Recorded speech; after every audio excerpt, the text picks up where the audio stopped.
Hello everyone. इससे previous video में हमने डिस्कस किया था 8254 PIT प्रोग्रामेबल टाइमर काउंटर, इसके बारे में और इसके एप्लीकेशन के बारे में हमने इसे प्रीवियस वीडियो में डिस्कस किया था। अब इस वीडियो में हम इसके मोड्स को देखेंगे।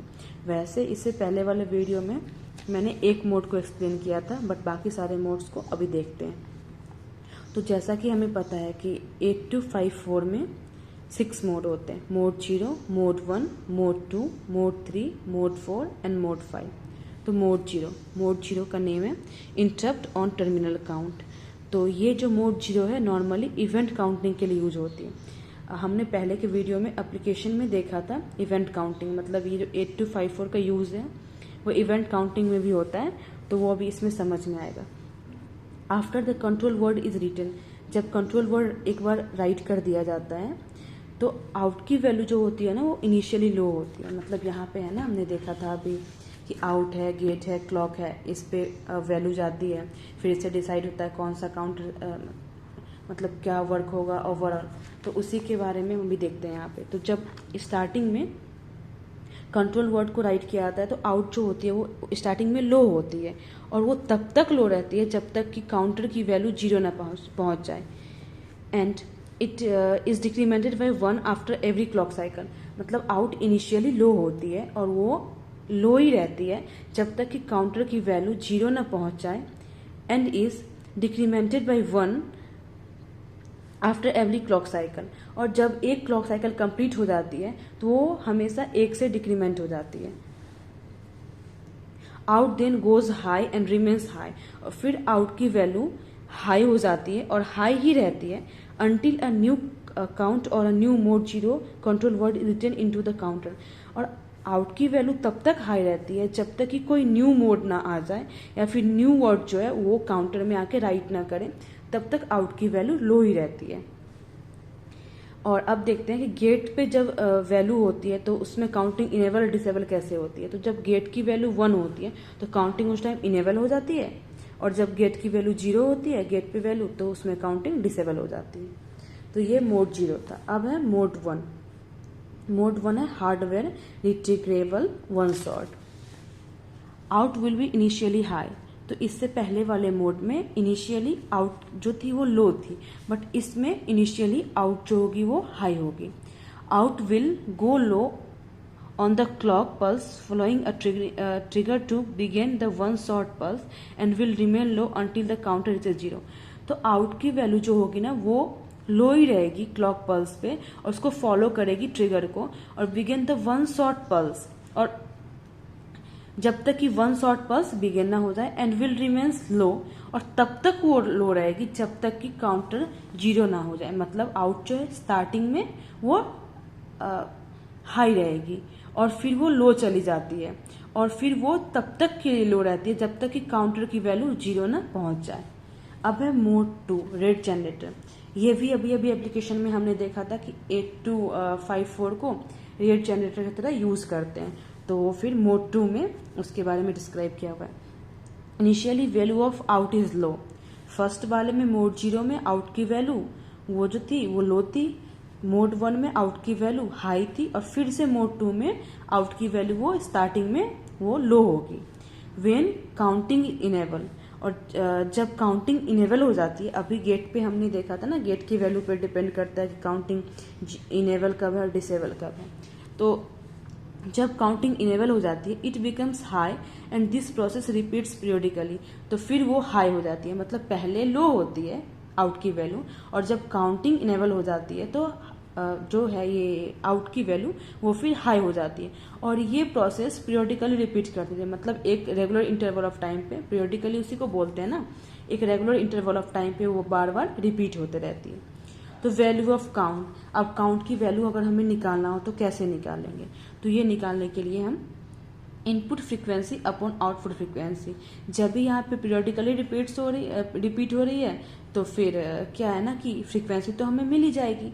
तो input frequency upon output frequency, जब इसका रेशियो निकालेंगे तो इसकी जो वैल्यू आएगी वही आ जाएगी काउंट की value. This mode work as frequency divider, और इस मोड को हम फ्रीक्वेंसी डिवाइडर की तरह भी यूज करते हैं। तो ये हमारा मोड 2। अब है mode 3। Mode 3 square wave generator, application में ये भी था स्क्वायर वेव जनरेटर। तो counting is enable when gate 1, तो जब गेट की वैल्यू 1 होती है तो इस मोड में काउंटिंग इनेबल हो जाती है, और जब गेट की वैल्यू 0 होती है तो काउंटिंग डिसेबल हो जाती है। This mode is use to generate square wave form, और इस मोड को हम स्क्वायर वेव फॉर्म जनरेट करने के लिए यूज करते हैं। वेव फॉर्म, जैसे ये वेव फॉर्म है स्क्वायर शेप में जो होती है, तो स्क्वायर वेव फॉर्म जनरेट करने के लिए हम यूज करते हैं। And time period equal to count is generated, और टाइम पीरियड जो होती है वो जो काउंट के इक्वल होती है, मतलब टाइम पीरियड जो जनरेट होती है यहाँ पे वो काउंट के इक्वल ही जनरेट होती है। इफ एन इज काउंट, अगर एन जो है वो काउंट है, एन इज इवन, अगर एन काउंट है और वो इवन नंबर में है, तो ऑन टाइम ऑफ वेव, तो ऑन टाइम वेव की वैल्यू जो निकलेगी वो n/2, end of time wave, और ऑफ टाइम जो वेव की वैल्यू निकलेगी वो n/2 निकलेगी। इफ n इज ऑड, और अगर n की वैल्यू इवन ना हो के ऑड रहे तो ऑन टाइम की वैल्यू जो निकलेगी n+1/2, एंड ऑफ टाइम की वैल्यू जो निकलेगी वो n-1/2। तो ये हमारा था मोड 3। अब है मोड 4। मोड 4 है सॉफ्टवेयर ट्रिगर्ड स्ट्रोब, और एक और मोड है मोड 5 हार्डवेयर ट्रिगर्ड स्ट्रोब। तो 2 मोड हमारे बचे हैं अभी। तो मोड 4 में in this mode counting is enable by using gate equal to 1, तो जब गेट की वैल्यू 1 होगी तो काउंटिंग स्टार्ट इनेबल हो जाएगी, and disable by gate equal to 0, और जब गेट की वैल्यू 0 होगी तो काउंटिंग डिसेबल हो जाएगी यानी स्टॉप हो जाएगी। Initially value of out is high, starting में आउट की वैल्यू हाई होगी, एंड बिकम्स लो, और फिर वो लो हो जाएगी when the value of count is at last stage, मतलब स्टार्टिंग में आउट की वैल्यू हाई होगी और वो लो हो जाएगी जब काउंट की जो वैल्यू होगी वो लास्ट स्टेज पे, जब काउंट लास्ट स्टेज पे होगा ना तो जो है वो आउट की वैल्यू वो फिर लो हो जाएगी। Count is reloaded again for subsequent clock pulse, और फिर हम काउंट को क्लॉक पल्स के लिए हम फिर से रिलोड करते हैं। इसी तरीके से प्रोसेस इसमें मोड 4 में होती है। अब है mode 5 hardware triggerable strobe, sorry hardware triggered strobe. Out will initially be high, तो इसमें आउट की वैल्यू स्टार्टिंग में हाई होगी।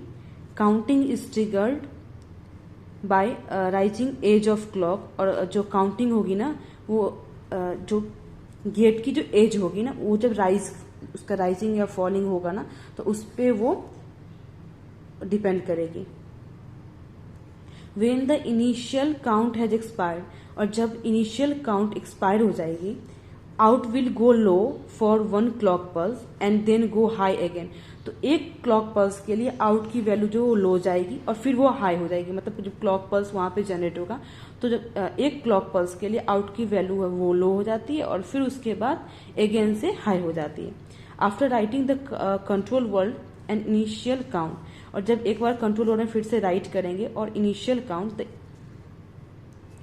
और मतलब इनिशियल काउंट की जो स्टार्टिंग होगी the counter will not be loaded, तो काउंटर उसमें लोड नहीं होगा until the clock pulse after a trigger, तो जब तक कि उसमें क्लॉक पल्स नहीं आ जाती जनरेट नहीं होती तब तक उसमें कोई भी लोड नहीं होगी, मतलब काउंटर उसमें लोड नहीं होगी। तो ये हमारे डिफरेंट मोड्स थे। अब एक इसमें और बचता है पिन, तो हम देख लेते हैं 8254 के पिन डायग्राम को। तो 8254 जो है इट हैज 24 पिन, ये एक 20 इसमें 24 पिन्स होते हैं, 24 पिन डायग्राम है। तो सबसे पहले तो हम देखते हैं कि जैसा हमने देखा था इसमें कि डेटा बस बफर में D0 to D7 होंगे, तो फिर वही D0, D1, D2, D3, D4, D5, D6, D7, तो ये 8 पिन में ये वाली वैल्यू हो जाएगी D0 to D7 वैल्यू। फिर यहाँ पे हमारे पास read write A0, A1, CS bar, उसके बाद फिर हमारे पे क्लॉक की वैल्यू है, गेट है, आउट है, तो यही हम पिन में देखते हैं। तो फिर क्लॉक 0, आउट 0, गेट 0, और एक तो ग्राउंड होना ही है, फिर VCC होना ही है, फिर राइट, रीड, CS बार, A1, A0, फिर clock 2, out 2, gate 2, clock 1, out 1, gate 1, तो यही हमारा पिन डायग्राम। तो अगर पिन डायग्राम याद ना रहे तो सिंपली एक बॉक्स बना के, जैसे पिन डायग्राम का बॉक्स होता है, और ये सारे जो हमारे यहाँ पे हैं ब्लॉक डायग्राम में जो यहाँ पे शो किए गए इसको हम मतलब उसमें डिनोट कर देंगे। और एक ग्राउंड रख VCC होता है, वो तो कंपलसरी है, वो डाल देंगे, हो गया हमारा पिन डायग्राम। इस तरीके से पिन डायग्राम इजिली याद रख सकते हैं। Thank you.